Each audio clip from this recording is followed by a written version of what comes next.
The 380 is for grandmas and purse carry. The 9mm is the absolute minimum for a real man. And if you can't handle the recoil, you need to hit the gym. That's what the internet taught me, and I believed all of it, and I was dead wrong. Hi, I'm Dave. I'm a husband, a brother, and a son. I've spent 30 years with firearms and 12 years in the Army Reserves, and none of that matters if I cannot protect my family. I don't want to wake up in a prison cell because I made a bad choice, and I definitely do not want to fail my family because my gear didn't work. Now, at Everyday Gun Owner, we help you overcome the physical barriers that stop older gun owners from carrying and using their firearms. Failing eyesight, weak grip strength, chronic back pain. Now, here's a hard truth. The gun you can shoot clean under stress is worth more than the gun form and the internet commandos tell you to carry. So I want to talk about the 380 versus 9mm debate. And I know it's not going to go away anytime soon, but for years I parroted the same line everybody else does. The minimum defense round was a 9. Anything less is a compromise. The FBI switched to a 9, so hey, great, that settles it, right? Wrong. Crime statistics from the FBI tell us something nobody wants to admit. According to their Uniform Crime Reporting Program, most offensive gun uses happen at distance of under 7 yards. The average armed encounter lasts about 3 seconds, and that's enough for 2 or 3 shots before it's over. In the Law of Self-Defense, Andrew Branca teaches that legal justification hinges on 5 elements: innocence, eminence, proportionality, avoidance, reasonableness. But what's not on that list? Caliber. Prosecutor's not going to ask if you're carrying a 9 or a 380. They'll ask if you could articulate the threat, and they're going to see if your response was reasonable. What matters in those few seconds? Can you draw? Can you get the gun on target? Can you pull the trigger without flinching? And can you positively identify your target or threat? Can you do it again if you need to? If your answer to any of those questions is no, because your arthritis won't let you rack a 9mm slide, or because the recoil makes you anticipate the shot, your hand cramps after 10 rounds, then a 9mm 38 or 357 is worthless. So we're going to break this down. 380 ACP, firing a modern hollow point like Hort 80 critical defense, delivers around 200 foot-pounds of energy. 9mm around 350. Now that's a real difference on paper. But here's the thing. Both exceed the roughly 150 foot-pounds needed for reliable penetration into vital organs according to FBI ballistic gelatin testing. Both will stop a threat if you put the round where it needs to go. The question isn't whether 380 is enough. The question is whether you could put it on target when your life depends on it. Now, I used to be the guy who wanted to handle the biggest caliber. I wanted to walk into the gun shop and, hey, 45 ACP, fully loaded 1911. That's the ego. That's the part of you that wants to be a hero instead of a protector. When I finally admitted my 56-year-old hands hurt after loading a magazine, felt like I was failing. I was getting old. I was weak. Recoil would hurt. But you know what's weaker? Leaving your gun at home because it hurts to train with it, or missing the shot because you're flinching. Now remember, taking a life is a weight you will carry forever. Doesn't matter if you're justified. Doesn't matter if they broke into your home at 2 a.m. You will remember it. Your job as an everyday defender is not to prove you're tough. It's to be ready when your family needs you. This means you need a gun you'll actually carry, you'll actually practice with, you can actually run under stress without your body betraying you.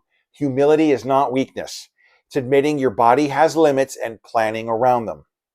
Now, if you think choosing the right caliber means more than trigger control, you've already lost the fight, my friend.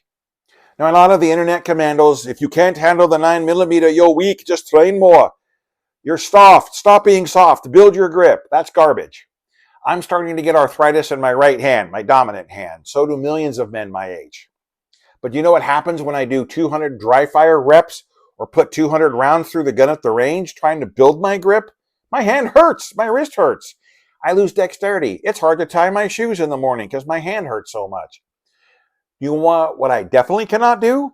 Shoot accurately.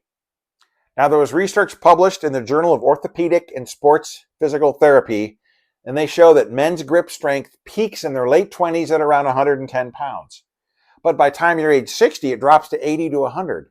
That's a 20 to 30% decline. And when you add arthritis or hand surgeries, it gets worse. No amount of internet pep talk is going to fix that. But the rebuttal is physics. Physics doesn't care about your ego.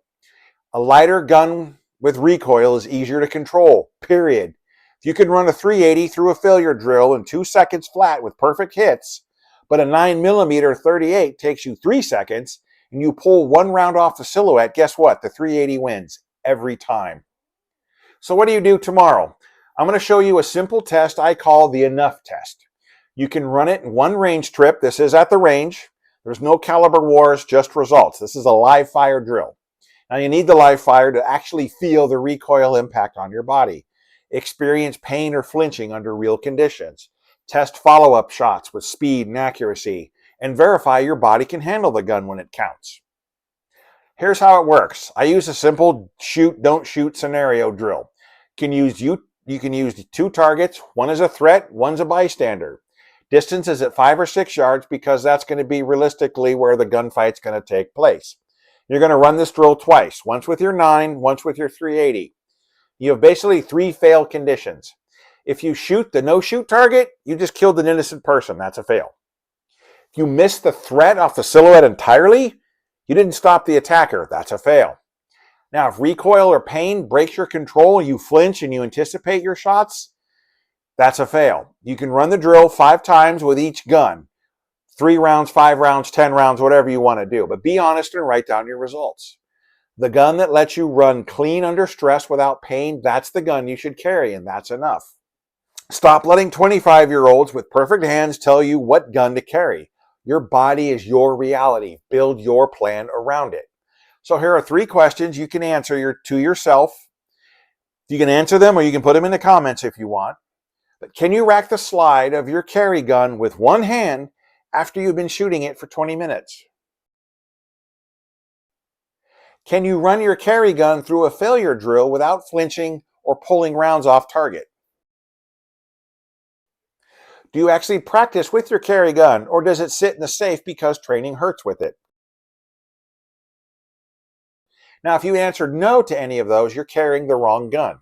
Now, if your hands hurt when you shoot, I built something for you. It's called the Aging Hands Protocol, how to shoot without pain.